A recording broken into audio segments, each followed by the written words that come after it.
Greetings and salutations, viewers and listeners. Welcome to another episode of Game Break. We're back for another episode of World End Economica, where last time round we had some interesting developments occur. We finally learned just how deep in Toyama is with debt, and what the stakes are for everyone in the neighborhood.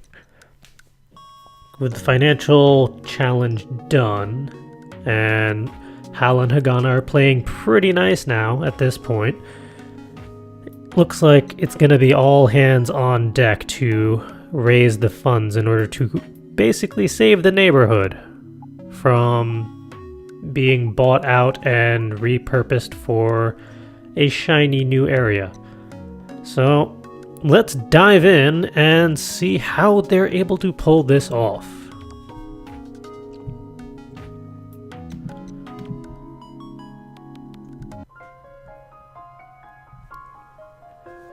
Afterwards, when Saralt was about to leave, he reminded me about Lisa. But I had no intention of blaming Lisa for this. Same with Hagana.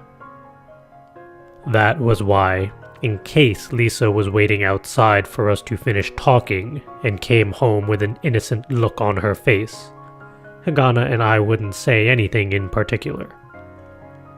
The cash Toyama had brought was still here, so what happened here was obvious. But while we ate dinner as we always did, I would report that we had lost at the investment contest. Lisa would smile and say, "That's too bad." I would take out the 50,000 mules in prize money, and after reporting that the debt had been paid, she would look a bit uncomfortable, but smile and say thank you. Hagana and I did not discuss this at all. What needed to be done and how was completely decided. In that case, all that was left was to do it. To keep going until things went right. But for me, there was also the situation with Barton. Hidden from Hagana, I stealthily looked over mails from Barton, and my eyes darted over the contents. There were comforting words congratulating me on a second-place finish. Moreover, there were words praising the rather impressive judgment in each successive trade, regardless of the result. After that, there were words confirming what we'd discussed before. I hesitated for a brief moment before I wrote a response in one stroke. I certainly want to take you up on that offer. But I'd just like a bit more time. Barton's reply came swiftly. Was there a problem? I reported that there was a problem that I had to resolve at all costs. His response was received about 2 minutes later. In proportion to the time, it was perhaps the shortest response thus far. More than happy to assist at any time. Thank you very much, I responded with sincerity to those words.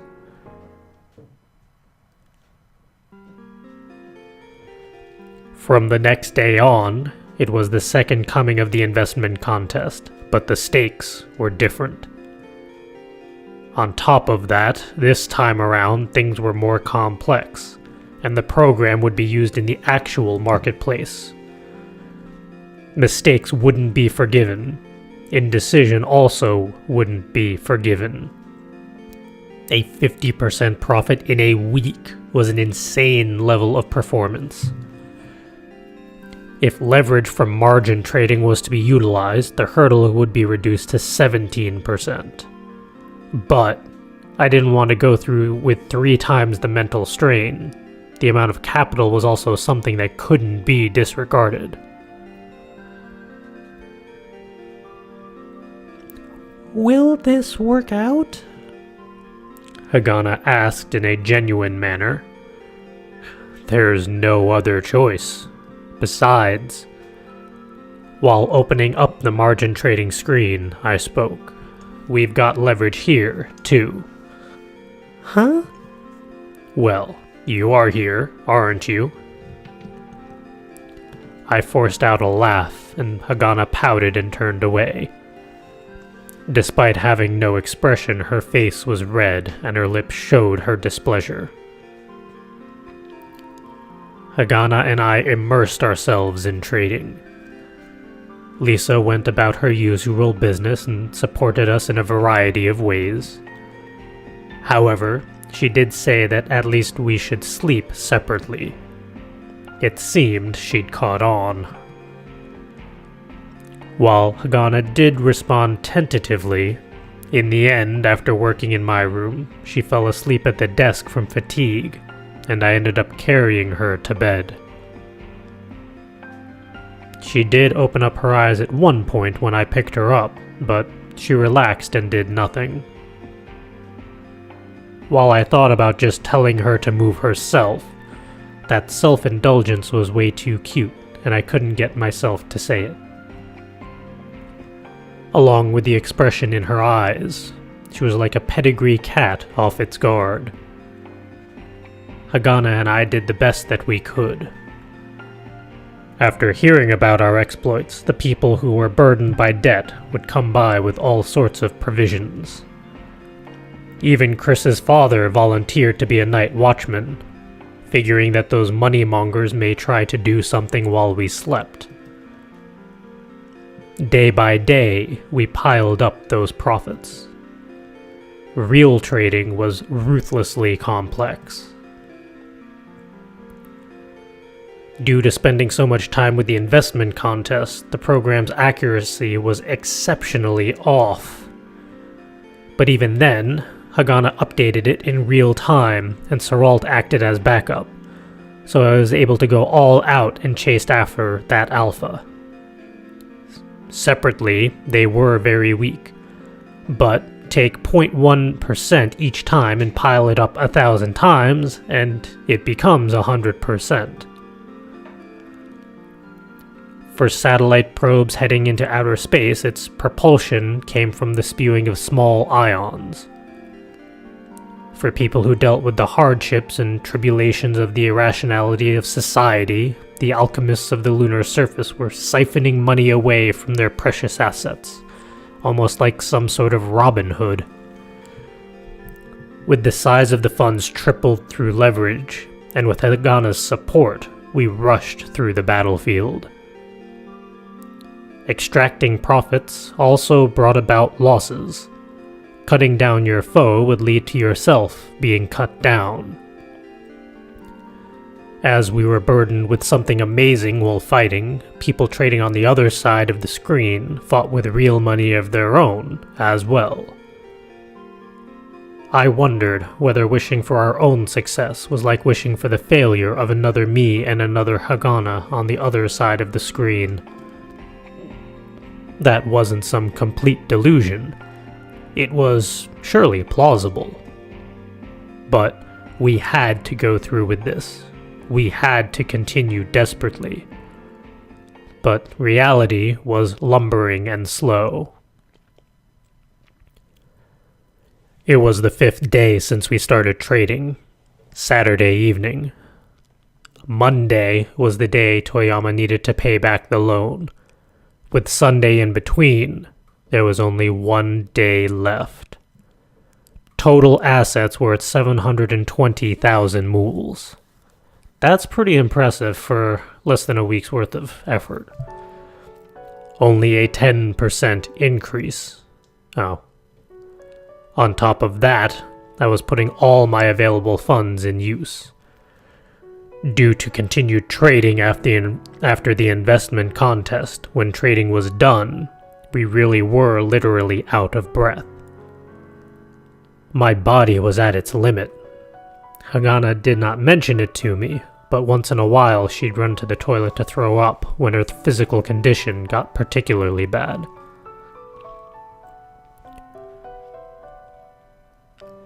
There's still one more day left. Even though I didn't say anything, Hagana said it. That was one way to say that the situation was painful. And Lisa is? Hearing that, Hagana shook her head. She had spent the day with me immersed in trading, so there was no way of knowing. Speaking of which, up until recently, Hagana would ask me about Lisa while I was immersed in trading. At that time, I'd say that I didn't know, and Hagana would have a distinctly displeased expression on her face, as if calling me useless trash. Looking back, I could see that I'd come a long way. It occurred to me that I had spent a long time here. Going to the toilet. Hagana said that and stood up. She headed to the toilet unsteadily, so perhaps she needed to throw up again.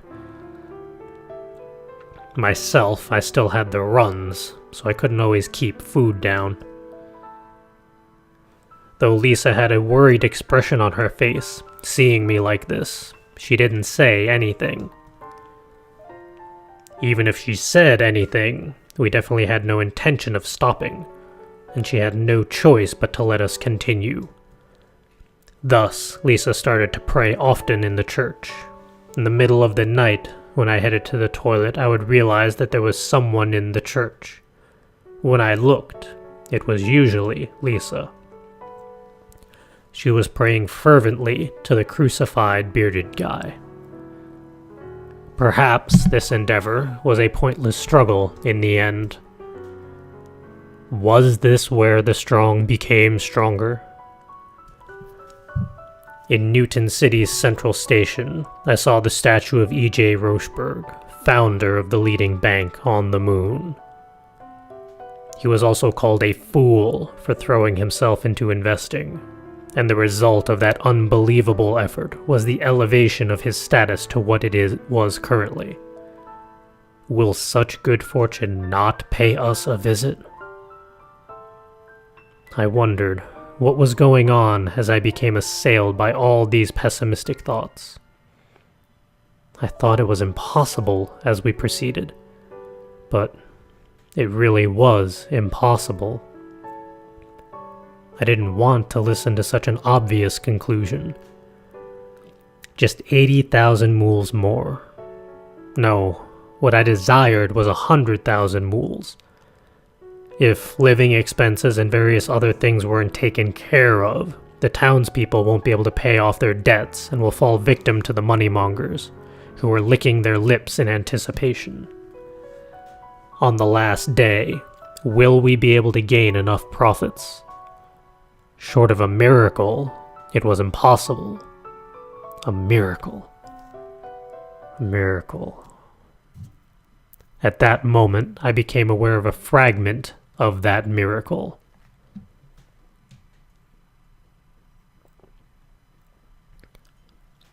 Hal, I've been thinking. Hagana said that as she came back from the toilet. Though she came back from the toilet, her mouth looked a bit wet. Unless she washed her face, I knew right away that something was up. I think we have no choice but to narrow it down to one stock and risk it all. There's not enough time. Hagana went over everything that had happened up until now. Naturally, that failed during the investment contest.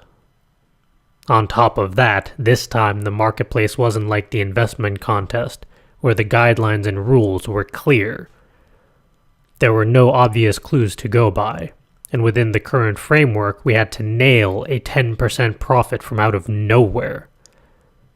If that was possible, we should have been able to do it from the beginning. On top of that, said gamble did not work during the investment contest.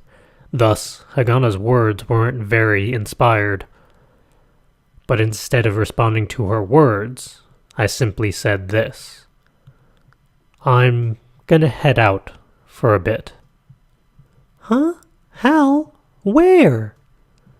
It might just work out.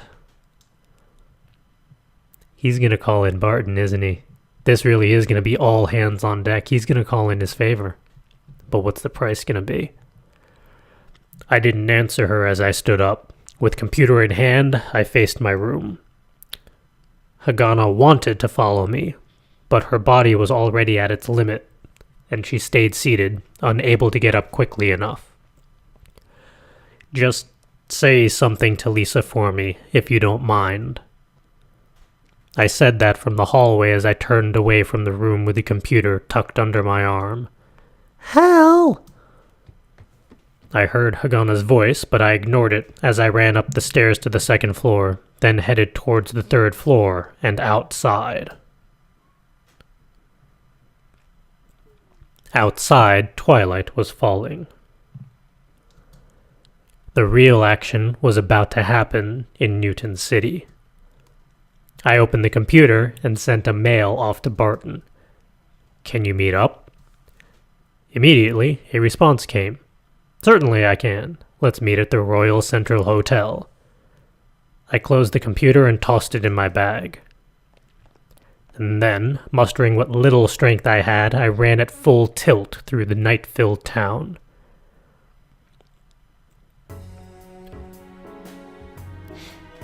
I ran through the dazzling nightscape of Newton City. From their perspective, redeveloping the poor districts probably meant nothing to them. 80,000, 100,000 moles, that was something you could deal with. If you were foolish enough to be ruined by losing that much, you didn't belong on the moon in the first place. That's what I thought in the beginning.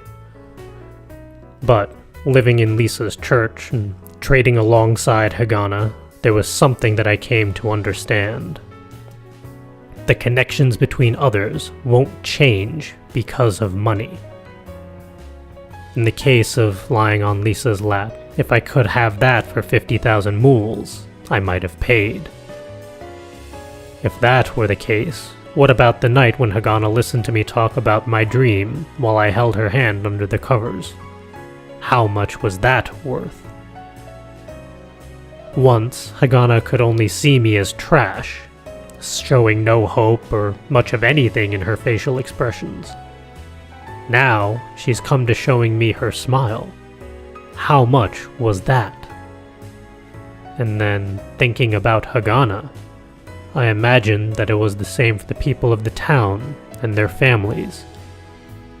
Chris and her father were the same, though in the end I hadn't seen Chris's mother even once. I'd imagine it would be an ordinary one-episode story that I didn't care to hear about. I ran through Newton City. I ran through the moon's richest area, being pulled along by the thread of fortune. One big trade is pulled along by a different trade, which then takes the form of big profits. That was the last thing I aimed at in the investment contest. And if that manifests in the marketplace, then naturally it should happen in reality too. All of it was how people carried out their lives, how people are influenced. So all the good fortune I'd encountered was being pulled along by a different bit of luck that I believed in as I headed towards it. The Royal Central Hotel, a super high-level hotel that cost at least 1,000 mools a night. From the limousines at the front entrance, important government figures and the wealthy and their bodyguards streamed through, probably since it was the weekend. This was the third time I came here. I wasn't even nervous, and the doorman recognized me. He flashed a friendly smile towards me as he opened the door. Without straying, I headed towards the cafe. The people who recognized me smiled as they led me there. Barton had his interest in me. He had his interest in my abilities.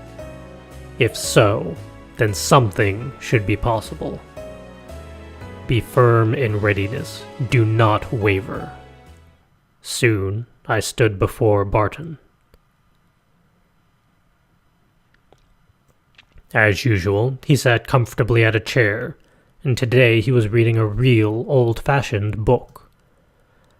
I apologize for the short notice. Don't worry. It just so happened that my schedule is free. Barton spoke as he placed a bookmark in the book and looked at me. Barton's expression was firm as he looked at me, which was probably how it always was each time. You looked frightened. I have a favor to ask. Barton offered me a chair, but I remained standing as I spoke. I would like you to invest in me. Invest? Barton repeated that as he once again offered me a chair. Well, first take a seat. As you are right now, this isn't a negotiation but an entreaty. He grinned broadly as he offered me a chair for the third time. I sat down, and after Barton rang a bell, a waiter came out. Would you like some Irish coffee? As I started to say coffee, I corrected myself. Hot cocoa. These last few days I would drink it alongside Haganah. As you wish. Not bothering with something as inelegant as writing it down, he bowed once and stepped away. Barton sighed deeply and leaned back in his chair. A small amount of silence fell. I spoke. I would like you to invest in me. Barton said that as he looked at me. Compared to the first time I saw him, his facial expression was intense. Invest in you? Is that what you said, is it not? If that is the case, then, rather than as the headhunter, Barton Cladwison, I will have to look at this from the perspective of Barton Cladwison, representative of the Britannica. It almost felt as if Barton's body swelled in size. It was the overpowering feeling given off by an influential person. I felt as if I'd be blown away if I didn't plant my feet firmly. Will you be able to turn a profit for me? A greedy loan shark taking away the last mool from a poor man. Something like that would be no match for Barton's intensity. With large sums of money invested, this was an overwhelming ambition that only those who earn great deals of money could dare to have. When you're really wealthy, people bow their heads to you unconditionally. I gritted my teeth, then spoke. Permission to speak? Of course. I took a deep breath. Then I spoke. I would like to borrow 300,000 mools. Barton raised an eyebrow at this. 300,000 mools? Well, that's... Barton started to say, but chortled lightly. Excuse me, but, it's a surprising amount of money. It must be a joke. I pressed on. The annual interest rate is 20%. The expected maturation date. If you are able to wait 10 years, then I will return it by then. The annual rate is 20%. After 10 years, it will multiply 5 times and become 900,000 mools. But, word the earth, there are a scattering of white-collar workers who earn about that much over their lifetimes. Does the Britannica consider such earnings to be on the low end of the scale? At my words, Barton's mouth curled very slightly into the shape of a smile. Not bad. As Barton laughed, the drinks arrived. The cocoa is his. Barton gestured toward me politely, and hot cocoa was placed before me. Please enjoy. Barton raised his hand, and the waiter stood back. Barton reached into his coat, pulled out a small bottle of alcohol from his breast pocket, and poured the contents into his coffee cup. For times like these, you need alcohol for a bit more of a kick. He said it in a mischievous manner. After pouring out half the bottle's contents, Barton looked at the cup, then spoke. After 10 years, you will make 900,000 mools and become an impressive manager at the Britannica, then. Or, possibly, independently. I stuck to my guns for the sake of doing so, but as much as I stuck to my guns, Barton's actions became sluggish. Well, in asking you to join me, a lesser individual suggesting 900,000 mools would be rather shocking and perhaps hard to imagine. In that case. But why 300,000 mools? I doubt you're going to use it to buy licorice or something. This wasn't small change. To Barton, it was a meaningless sum of money, but it wasn't small change. I readied myself and spoke.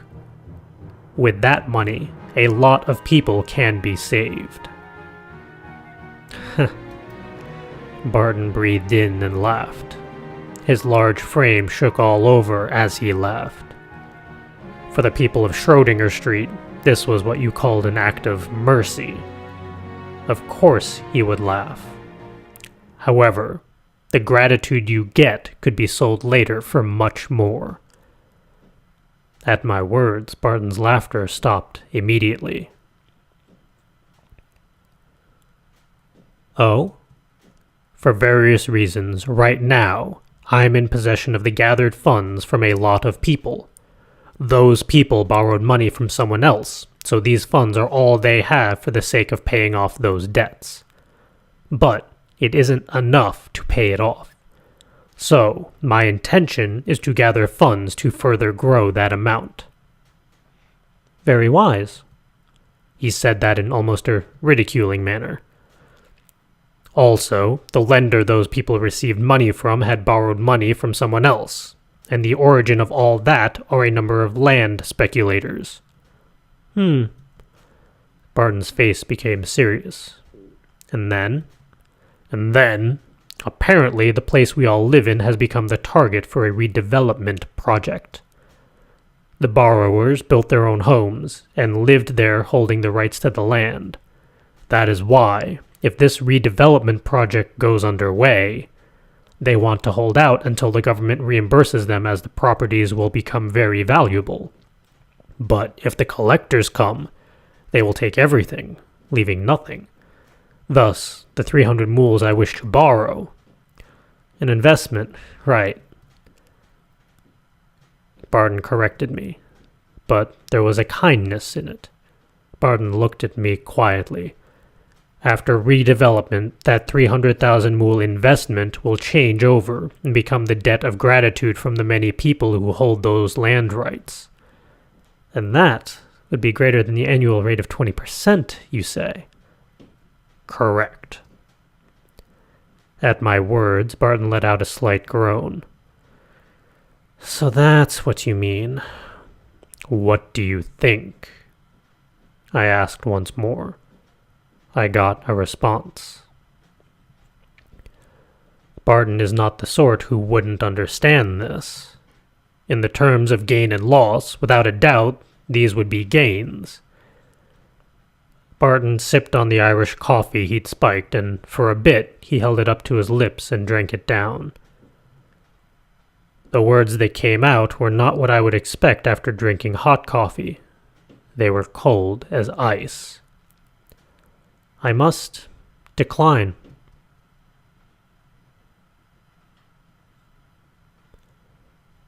Huh. I was dumbfounded, and for a number of seconds I couldn't respond to that. Why not? At my outburst, Barton frowned and put the cup down. It's a problem in how one lives, Barton said.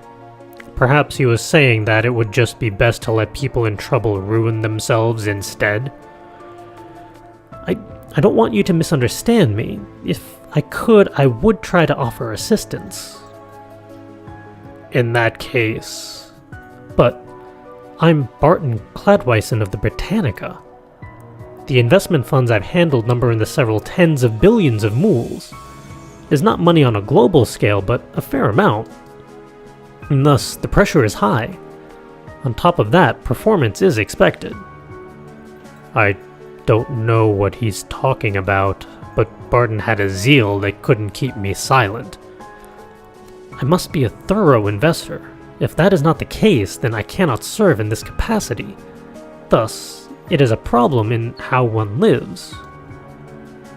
But what you intend to do must appear to be noble and right in your mind. Your report card would have a positive mark on it. However, Barton seemed to be lamenting the unreasonable principles of society as he said that. This is the kind of work of a drab branch in a drab bank. I had no words to counter with. Barton paid little heed to my exposed, dumbfounded expression as he quietly looked at the cup in his hands and continued. I won't say that it is a bad line of work. I don't think that it is a waste of time either.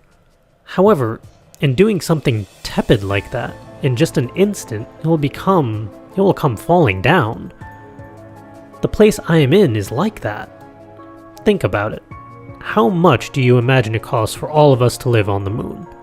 It pales in comparison with the developed nations on Earth. Thus, I must decline. That is not an investment for me. It is not an investment for me at all. He said it succinctly. I have heard it before that when one goes about investing a large sum of money, they shouldn't let emotions control them. With a steely resolve and ironclad balls, even if the universe were to implode, an investor's performance must always hold steady. Barton was the incarnation of all that. Besides, if you aim to reach Schrödinger Street, you should have that kind of volition. An investor must consider the best possible investment, the best possible conditions, the best possible interval at all times. These are the words of the sole person I hold respect for, Mr. Infallible. He was a beast with personal assets of 80 billion mools. Compared to him, I felt small enough to be crushed by him.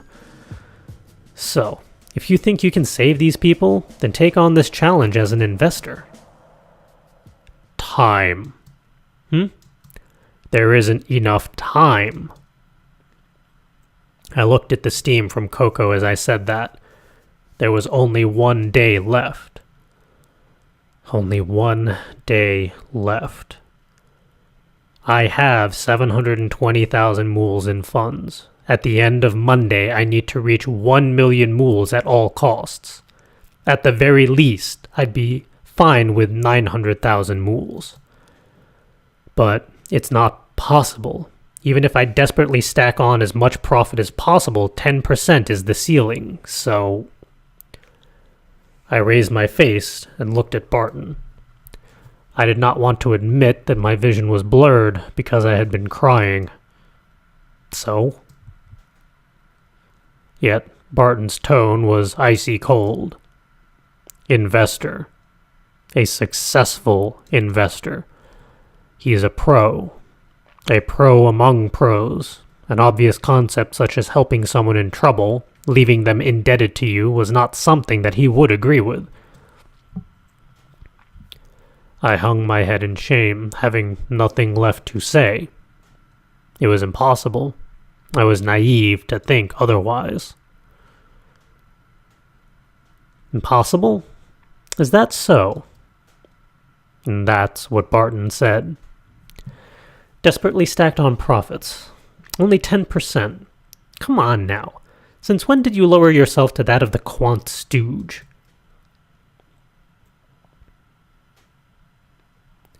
I raised my head and saw that Barton's angered face was scowling at me. I saw the last decision you made during the investment contest. It was rather impressive. That was it. That was the essence of a trader. With each move, one by one, your thinking became clear. It gave me shivers as I recalled my younger days.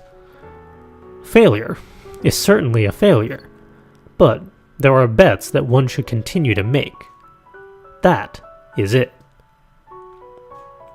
It brought me back memories of the times I'd been beaten by my father as he lectured me. It really was a mystery as to why I would remember him now, of all possible times.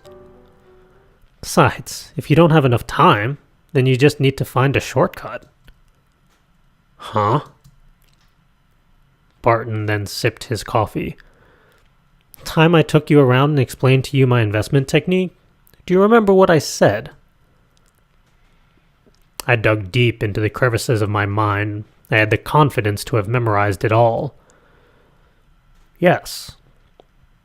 In that case, that's right. The building that we went to see. Do you remember the name of the company on the building? I don't know why he asked that question, but I answered immediately. Ring Tech. Huh? And then he suddenly raised his voice hysterically. Oh, now, are you all right? Huh? Ring Tech is a fine company, but the company we saw was a different one, was it not? But what was it? I can't quite remember. Wait a moment. As Barton said that, he rummaged through his coat and pulled out a small terminal. And then he tapped the screen and it started up. Huh, yeah, this. Now I remember. Here it is. Here. He placed the small terminal on top of the table. There, it displayed the electronic data of that company. Come on, hang in there. I bought you at a high price after all. Barton looked at me as I peeked at the terminal and smirked as he laughed. But, well then, the smell of alcohol has gotten me hungry. Barton slapped me on the shoulder, saying that on purpose as he stood up. I looked back and forth a number of times between Barton and his electronic terminal.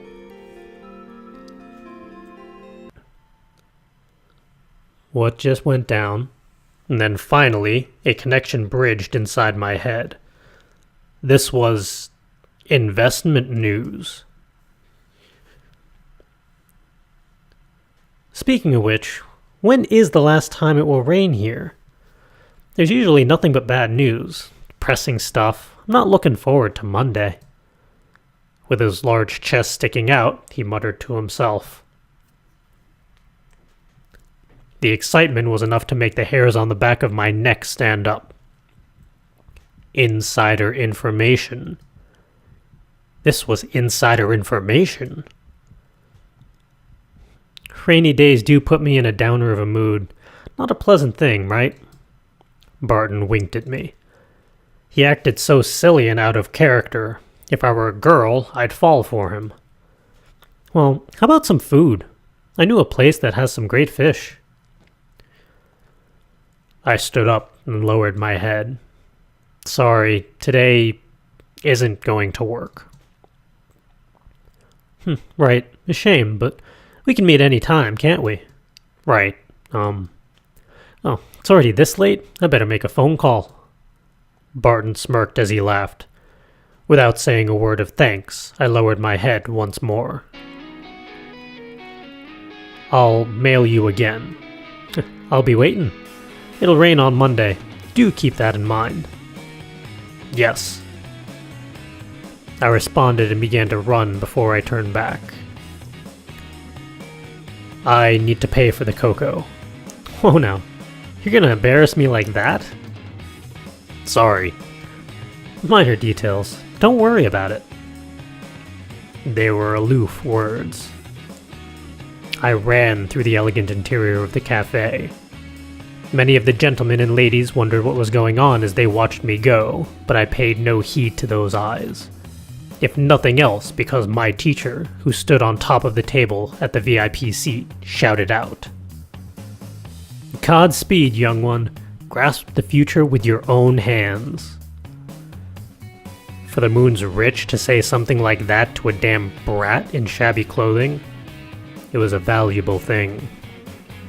My chest was bursting with happiness as I continued to run. I ignored the eyes of onlookers as I ran, and even inside the confines of a crowded train, I wanted to run. I ran non-stop from the station to the church and barreled through the sanctuary of the church straight into the living room. And then I spoke. And we're gonna have to find out what he says next time, because we're out of time. So it doesn't look like it worked out with Barton quite the way we planned, but depending on what sort of info we just got on that screen for insider information, and the tip that Barton just gave us in regards to what's going to happen on Monday in regards to that stock, we'll hopefully be able to leverage that in such a way that Monday will pay off in our way. But we'll have to find out next episode. By all means, post in the comments below what you think is going to happen. Was the info actually about Ringtech or someone else? And this was just a clever way of Barton being able to help. Let's continue the conversation in the comments, and I'll see you all next time.